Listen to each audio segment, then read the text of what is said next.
Hello. For the first discussion question, how can societies with deep political, cultural, or ideological divides make meaningful progress toward a more just and equitable future?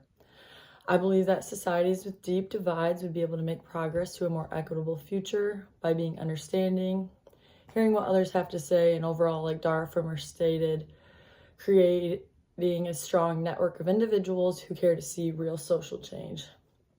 I really liked how Frimer emphasized how important it is to hear the stories of the people we come into contact with.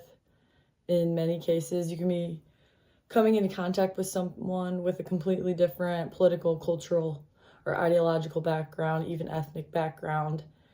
And I think it's important to recognize how they got to where they are now and where we as a unit can go moving forward. In the United States, there's a lot of divide right now. I think we can all agree.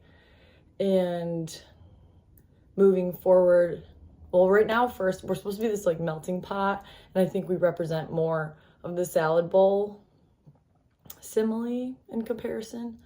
But I think that The Tyranny of Merit by Michael Sandel, he talks about how 7% of people living beneath the poverty line have a chance of moving to the middle class. And I think that alone kind of represents how difficult it is to make meaningful progress in the United States, especially when being of a different cultural background. I do think that education alone can lead to meaningful social change. However, as a society, not everyone uses education to gain knowledge in areas they're unfamiliar with.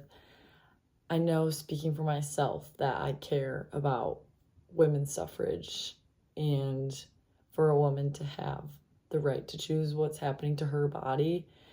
And I know that I don't like wage gaps and men being paid higher wages in the same position of a woman, but I didn't really understand how deep-rooted anti-feminism was in the United States until taking a women and gender studies course or sex, power, and politics, and reading literature and analyzing literature, and how in many cases women are considered less than.